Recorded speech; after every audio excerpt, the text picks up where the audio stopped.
This is the Seven Figure Standard Podcast, hosted by Arash Vasugi and Mikey Stiller, with mindset and strategies to help you break through and create personal freedom. Hello, everyone, and welcome back to the Seven Figure Standard Podcast. I'm Mikey Stiller, joined by my co-host, Arash Vasugi.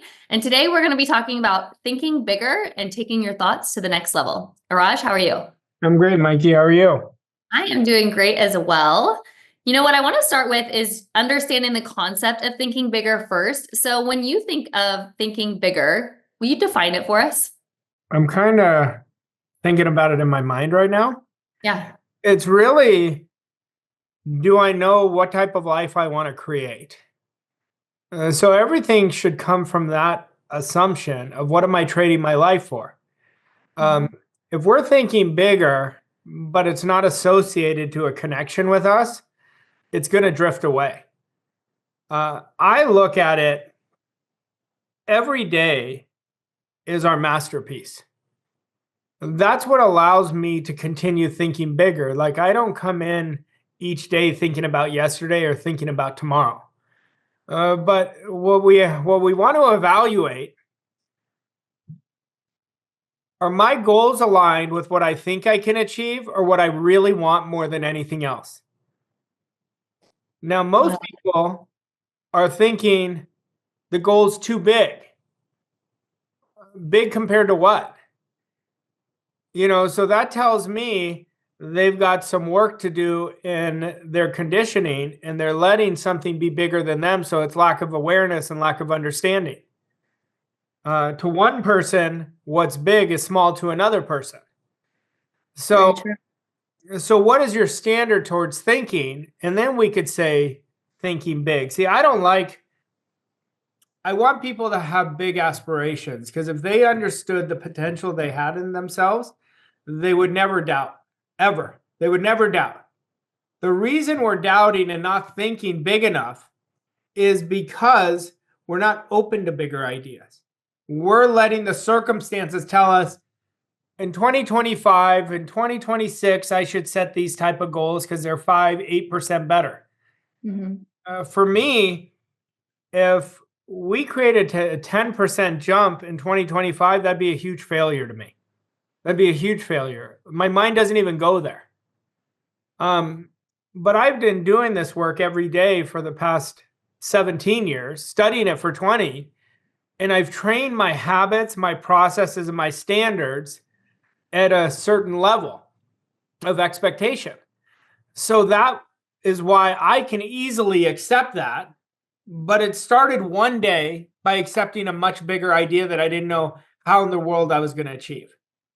And that's where it all starts. What are we accepting? I think you indirectly answered this, but I want you to directly answer it to make sure that we're on the same page. So what do you think it is that stops most people from expanding their thinking to a higher level? It's their attitude towards themselves of what's possible, because they measure it towards the past, and they're constantly defaulting to circumstances, and they're not understanding how their mind works. They're not understanding their mind is the most powerful force in the universe, and they're using it backwards. So we've got to go and understand us better. See, every time we're forcing, we're not trusting. So when we're forcing, we're thinking, I have to do this and push it to existence. That's not how it works. When we get back and relax, we accept the idea, we get emotionally involved and live from that space. That's when everything naturally comes to us. Can you pinpoint a specific moment when you realized that you needed to start thinking much bigger, or that you were limiting your thinking too much? Probably every year. I mean, like for me, it's like, did I think big enough? Like, usually when I accomplish something, I said, imagine if I would have set my heights even higher, what I could have accomplished. So I like using it as motivation for me. But, you know, when I was controlled too much and I was chasing results, I always say that was the most miserable I had ever been. And so no matter what the result was, it wasn't good enough because I wasn't chasing. I wasn't allowing it to happen. You know, I didn't have concrete processes at that time. I didn't even understand what standards were, even though I had one, but it was unconscious. So once I took a step back and reshaped my attitude, all of a sudden I opened up to a whole new world of possibilities. See, here's what we got to understand, Mike. I've said this many times, but maybe our audience didn't hear it until today. So I want to emphasize this. We want to create from the fourth dimension. The fourth dimension is where wealth is created. And I'm not just talking about prosperity. I'm talking about wealth in all areas of your life. I'm talking about fulfillment. I'm talking about setting boundaries. But like what it is, it always starts in the fourth dimension where your imagination is. Your imagination is where all possibilities are. If you want to increase your income right now in the next 90 days, you've got to start tapping into your imagination much better, much better. Everything we want is inside of us. The reason people don't accept that idea because they're too physical. Now, I'm not saying action is not crucial. Action is the most important thing we do. Imagination isn't enough. Imagination mixed with action bridges the gap from where you are to where you want to go. But when you develop a amazing imagination and every day you mentally rehearse what you want, then you're really good living what you rehearsed throughout the day, like that person. Your actions are going to be coming at you. You're not going to have to chase them. And that's where you're going to start opening up to bigger and bigger ideas. That's so good. I like what you said earlier when you said as soon as you reach a goal, you think, "Oh, should I have gone further? Should I have made that a bigger goal?" And I can't even count how many times I've done that. Hindsight is 2020. When you're setting the goal, it seems so big. And then as soon as you achieve it, it was big, but it wasn't as big as it seemed when you were setting the goal. And I think the same is true for even whenever you have an obstacle in front of you. It may seem really big or really hard until you just get through it. And then you're like, oh, that wasn't as bad as I thought. So what are some practical steps that you can give our listeners when they're setting their big goal or they're thinking big, but that doubt comes in? So how do they overcome the doubt to move forward with the big goal, not make their goal or their idea smaller to adhere to the doubt? Well, number one, don't fight the doubt. A lot of people try to fight the doubt, so they give the doubt more power. Don't fight it. Just re-edit it and revise it by canceling out and reaffirming the opposite, but don't give it so much attention. And the first thing I would tell you is doubt the doubt. What you want to do is I want everybody to think about what they really want and then double it. Double what you just said.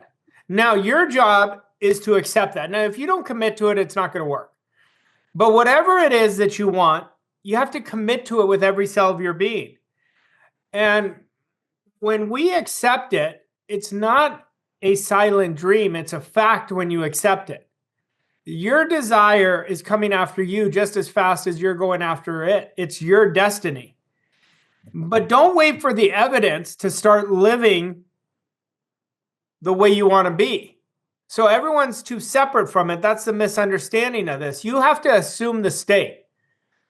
Let's say somebody said, I'm wealthy, but they don't feel wealthy, right? Every time they say it, they're not lying to themselves. They're entering a new state of consciousness. And the repetition of doing that every day is going to change their belief. But stop letting the outside circumstances dictate what's a fact and what's not a fact. Like for me, I measure everything in 12-week increments. In 12 weeks, if I stick to a process for 12 weeks and I'm emotionally involved in it, I really have a lot of juice and fire in that process, then I'm going to see a massive result. But I don't look at it every week and say, oh, I got to change it. I got to change it. You've got to build it long enough. The seed, which is the idea that you're talking about, bigger ideas, the seed needs time to grow, but most people are not letting their seeds grow. They're digging up out of the ground, which is in their subconscious mind, and starting something new. Starting, stopping. And so they're not measuring it properly.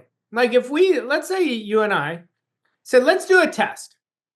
For the next 12 weeks, we're going to go and really 10x our body. Okay. But for 12 weeks, we're just going to measure the actions we have to take. That's all we're measuring is our process, right? Well, if I have 2 good weeks and then start drinking my Kool-Aid, thinking I got this, and then I stop doing it, I'm not going to get the results. But if I stack 12 weeks, I guarantee the results are going to change. I can guarantee it just as much I can guarantee there's going to be sun in Arizona. Okay? I can guarantee this. But what's happening with our goals, people are not seeing the results, so they accept lesser goals.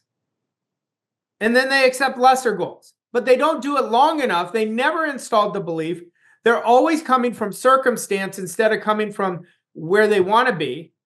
And so they're always coming from lack. They have a want, but they're trying to create their want from lack and limitation, which it can never be created that way. So any idea you want, it's coming from the essence of who you are. It's literally God working in through you for it to be a reality. Raj, because you just brought up planting seeds, and honestly, I'm the last person that should use this metaphor because I can't keep a plant alive to save my life. But I'm going to use the metaphor anyways. Whenever you plant the seed, you have to actually water it and actually give it sunlight. You can't think about watering it and think about giving it sunlight and expect it to thrive. And so I think there's two sides. A lot of times people are digging up their seed too soon, like, oh, didn't work for me, didn't happen, and start something new. And the other is they're spending too much time thinking about it and not enough time taking action. Would you agree with that? Yeah, but also come with this idea. What most people consider a delay is preparation. Yeah. Until we get comfortable with that idea, it's not going to come into our life. That's why forcing never works. Short-term gains equal long-term pains, which equal long-term regrets. Until we're comfortable, I want you to think of something you're super comfortable doing. That's how I want you to imagine your goal. Until you get that comfortable with it. Like I always use 2 examples. I said, like, I love my bed. Like I'm very comfortable. And I want my goal to be just as comfortable as I know I'm going to lay down at night. I want to be just as comfortable as I am with my goal as I am brushing my teeth. It's just a fact. Like, you're going to do it. Like, it's got to be that neutrality and that type of detachment. Until we do it, we're sending a signal to the universe, I do not have it. So then the paradigm comes in and the programming takes over and is going to try to trick you through your senses to look at circumstances. What role do you think that environment and the people that you have around you play in thinking bigger?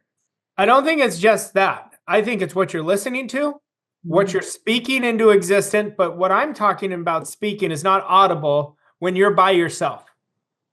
Somebody could think they have a wealth consciousness, and they can go to the store and buy something and they're like holding back, right?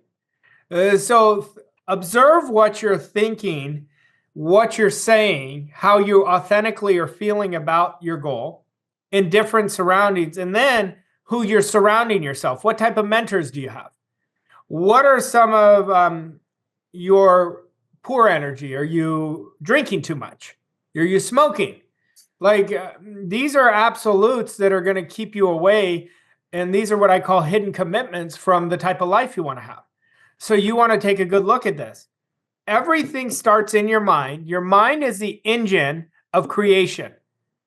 Burn that in your mind. It is the most powerful tool we have. Like when we think of an engine, I really want you to think of that. Your car is not going to work without the engine. Well, your mind is not going to work for you if you're working backwards using it. And we've got to stop defaulting to our senses. This is reality. All it tells us is what we've accepted, how disciplined we've been in our thinking, what type of actions we've taken. That's all our senses are showing us. Which of your processes do you feel aids you the most in thinking bigger? Yeah. There's a couple, honestly. My mental rehearsal of 20 minutes of focused, deliberate imagination and accepting and rejecting ideas. See, if we don't get great at accepting or rejecting, we're always going to default. And we're training ourselves to live the way we've always lived. That's why you'll see people create the same results year after year. Really, they're just existing. they're running on a treadmill and they're living the same years for 60 years. Then you'll see somebody who creates massive transformation year in and year out. But we've got to get in the habit of writing with a pen, not typing, writing with a pen and writing exactly what we want. We want to write our goals out every day. The more we write it, the more consistent we get to write it. It signals to our subconscious mind it's a deep, deep commitment and it's non-negotiable. And your subconscious is impulsive. So it works on what you give it the most and it will go make it a reality. I remember I used to hear these things, big, hairy, audacious goals, and I remember thinking, what does it matter how big they are if I'm not committed to it? So I think stacking wins and celebrating your wins are important, but be committed to your goal. Now, I think from what I've understood and implemented for myself over the last 17 years, it takes just as much energy to achieve a 10x goal as it does a 2x goal. Mm-hmm. So I think we're wasting our time if we're not setting big goals. But in order to achieve the big goals, you have to have a process for your mindset. You have to have a process for what is protecting you from all the negativity or all the lack and limitation in the outside world. You have to have a process of really committing to working at your top 20% of activities, and you can never force. Every time you force, you're coming from a poverty consciousness. And I think you would agree with this. I don't think anyone wants to think small or limit their thinking, but you get stuck in a pattern of doing that. If you're stuck in a pattern of doing that, or if it's a habit to think small or have limited thinking, what is the couple of steps you could give someone to break free from that? Well, you got to ask yourself, you want to start being aware of why am I thinking small? Because you're letting some circumstance dictate who you are. So don't let impatience or fear rob your energy. Trust the process, trust yourself, and trust the universe is bringing you the good you desire. The universe is going to give you exactly what you give it. You put out great energy, you're going to get it back. And that's why it's important that we take responsibility for our life and create exactly what we want. And that means we can't be married to the physical results. Now, I'm not telling you to dig your head into the sand, don't look at the results, because the results also could tell you where you're going off course. But when you start understanding what you want, and if your why is big enough, you'll do what it takes, but there's no reason to force. Every time you're in force, you're in fear. Every time you're pushing, I promise you, you're conditioning yourself really negatively. We talk on the podcast. I think we've done an entire episode on it, but we've certainly touched on several different episodes about being willing to fail. How do you go about navigating failures as you're aiming higher? I don't look at it that way. I think failure is an illusion. I think I just haven't persisted at the state I wanted long enough. So I don't look at it. I mean, if I'm not failing every day, that's the first day I hadn't failed. Like I fail every single day, but I look to fail.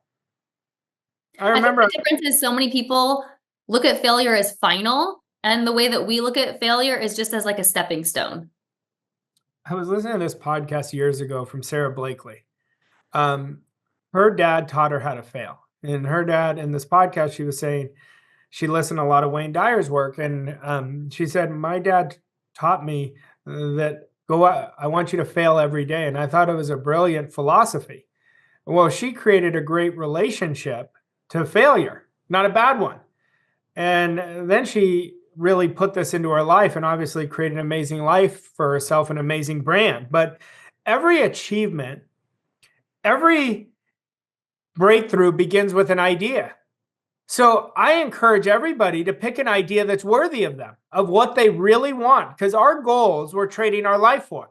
That's why I think it's a big error in judgment to set small goals. I could work with somebody right now who's struggling mightily. And I could tell them, if you will just surrender to my processes for the next 6 to 12 months, you're gonna be dramatically, tangibly different in your physical results than where you are right now. But most people start, stop, start, stop, start, stop. And so they never persist long enough to create what they really want. What I want to do now is get into the action step for this week, but I also want you to answer one question within the action step. You talk about thinking bigger and aiming higher. How do you know when you've gone high enough? Where do you land on something? Well, I never know. I never know that I've gone high enough because, like I said, I continue to create bigger and bigger goals every year. But you got to have the right reprogramming process in, and you've got to think in a certain way. You've got to speak in a certain way. You've got to take actions in a certain way, and then the result will take care of itself. It's a formula. So you don't take actions from who you were, you take actions from who you want to be. And what we all have to understand, doubt is the thieves of our dreams. Doubt is. So you've got to protect yourself and don't fight the doubt. Just understand, okay, I'm going to let it go and I got to do some more work in my belief. Until you believe it with conviction, it's not going to happen. And it's so easy to create belief. It's just repetition. Mm-hmm. So that's what I would encourage. And when you connect with a vision, with powerful emotion of joy, gratitude, excitement, inspiration, you supercharge your ability to create the life you want. So what I would recommend you do is look at your number one goal that you want to accomplish and ask yourself, is this the goal that I'm willing to trade my life for this year? And if it is not, I encourage you to increase it to something that is. If it is, then I encourage you to already come from that state. It is already here. If it was already here, how would you feel? I want you to feel the feeling of pride. I want you to feel that excitement. I want you to discipline your 5 senses like you already have it. I love that action step. This turned out to be such an incredible episode. I hope you enjoyed it. If you did, please share this with your friends and family, with your inner circle. We would love to have them come listen to the 7 Figure Standard podcast as well. And we'll see you next week for another episode. Thanks, Raj. Thanks, Mikey. Thank you for listening to this episode of 7 Figure Standard. We hope you found the insights and strategies helpful on your journey to success.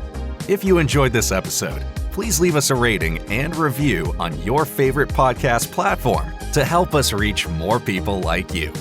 To learn more about Arash and Mikey and how Voss Coach & Co. can help you achieve your goals and reach new levels of success, visit vosscoachandco.com.